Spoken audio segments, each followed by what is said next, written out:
Salut tout le monde, aujourd'hui une vidéo un peu spéciale parce qu'en fait je me donne le droit de répondre à Christine Angot qui dans l'émission On n'est pas couché s'est permise de dire en fait qu'être artiste était un plan B. Voilà, un plan B pour les personnes qui sont en échec dans la vie. Voilà, généralement, voilà, c'est ce qu'elle a exprimé elle. Ce sont des personnes qui voulaient être avocat, médecin ou autre métier en entreprise, notamment c'est ce qu'elle dit à la fin, et qui n'ont tout simplement pas réussi et qui se sont orientés vers l'art, l'artistique. Merci Christine, t'as bien lancé une belle merde parce que maintenant tout le monde va se permettre de dire de la merde de partout et ça va être quand même de plus en plus chiant. Oui parce que, alors ça c'est mon point de vue et ça n'engage que moi, on ne naît pas artiste. Hein. Non parce que là c'est parti sur les réseaux sociaux, ils naissent tous avec un pinceau à la main. Non c'est pas un plan B, je suis né artiste.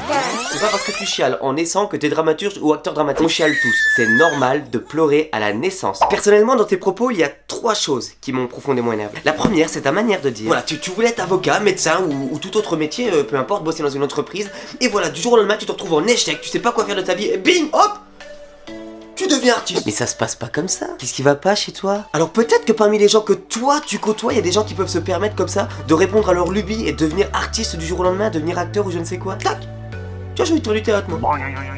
Et je parle pas de l'âme artistique, là je parle juste du métier. Là c'est juste du factuel. J'en fais mon métier, je gagne de l'argent. Dans ton monde à toi, ça se passe peut-être comme ça où les gens ont du fric et du coup ils font ce qu'ils veulent, mais pas dans le nôtre. Crois-moi que le mec qui plante ses études, t'as plus de chances de le voir au pôle emploi que de le voir gagner les victoires de la musique. Deuxième chose insupportable, c'est que tu déconsidères l'art et que tu banalises le métier d'artiste en faisant croire aux jeunes grâce à la télévision que vivre de l'art c'est accessible à tous. Tu crois qu'on avait pas assez de la télé-réalité pour ça? Surtout que c'est pas vrai, mais je t'en supplie, explique-nous ton parcours. Qu'on comprenne le secret de la facilité. Même Victor Hugo en a chié. Explique-nous, comment t'as fait? Mais si tu savais les étapes que j'ai dû passer pour réussir à vivre de la comédie, tu crois quoi? Qu'est-ce que t'as pas compris? J'ai des amis qui n'en vivent toujours pas et qui lâchent rien pour autant. Ils ont 40 balais et ils vivent dans des studios parisiens. Ils bossent à côté, des jobs alimentaires pour continuer à pratiquer leur art en espérant en vivre un jour. Viens Christine, et regarde-les dans les yeux en leur demandant lequel de ces métiers est leur plan B. Vas-y. Et la dernière chose, c'est que tu stigmatises l'artiste comme étant un individu en situation d'échec.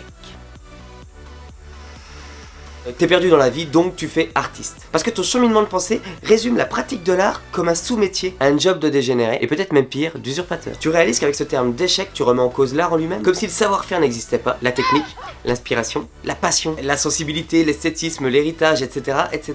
Après, c'est peut-être le constat amer que tu tires de ton œuvre, de ta carrière, mais s'il te plaît, n'en fais plus une généralité. Je vais te raconter brièvement mon parcours afin que tu comprennes la stupidité de ton intervention. Mon parcours, le voici. Par la force des choses, mon papa a commencé à travailler à l'âge de 14 ans. Pour lui, ce fut le plan B. D'office, les champs de betteraves.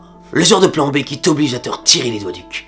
Jusqu'à devenir chef d'équipe, puis d'entreprise. Ce sans aucun diplôme. Il aurait dû faire artiste, il y a pas pensé. Et pourquoi je commence l'histoire par là? Tout simplement pour t'expliquer que le métier d'artiste que je fais aujourd'hui fut dans mon cas de figure un privilège. Et donc un plan A. Faut savoir que moi à 14 ans j'avais toujours pas réalisé ce que je voulais faire comme métier. Et heureusement parce que voilà, si je t'écoute, mon plan A ça aurait été de m'appeler John et d'être policier. Parce que Christine, faut que tu saches quand même que moi je trouvais le prénom Romain ridicule, surtout pour signer des chèques une fois adulte, et je me disais que John c'était classe, voilà. Et ça notamment à cause de Bruce Willis dans Piège de cristal. Voilà, je voulais m'appeler John comme lui et devenir policier. Donc si ça c'était mon plan A, tu peux te dire qu'il était pas mûrement réfléchi. Parce que la qualité de vie et le cadre familial que mon papa nous avait offert en fait me permettait une certaine insouciance. Et j'ai pu garder mon âme d'enfant sans jamais me faire rattraper par la réalité. Et un jour au collège, mes potes m'expliquent que si j'intègre le club théâtre, bien je ferai un festival qui se déroulera pendant la période du brevet blanc que je louperai. Mais rassure-toi Christine, ça ne fut pas un échec, j'ai eu mon brevet des collèges en fin d'année. Spectacle de fin d'année oblige, devant parents, profs et amis, les compliments fusent. Le petit Romain que j'étais se sent grandir d'un coup, et ça c'était pas gagné. Je pars pour un bac littéraire, option théâtre. Même schéma, spectacle de fin d'année, machin. Rassure-toi Christine, ça ne fut pas un échec, j'ai eu mon bac avec mention. Et j'avoue que vu que tout le monde était en bonne santé autour de moi, il m'est pas venu tout de suite à l'esprit de partir en médecine. D'autant plus que mon vaillant papa m'invitait à poursuivre mon plan A, devenir acteur. Il est foufou le papa! Je suis allé en faculté, blablabla, et j'ai eu mon master 2 en art et spectacle. L'échec complet quoi. Donc pour résumer, pour ma part, ce fut un prétexte pour louper l'école d'abord. Ensuite la reconnaissance, la confiance en moi et la passion qui me fit réaliser que je pouvais en faire mon métier. Et pour finir, des possibilités financières papounesques me permettant de ne pas réfléchir, de foncer et de réaliser mon rêve d'enfant. De ne pas réfléchir. Il se passe un truc là chez toi Christine?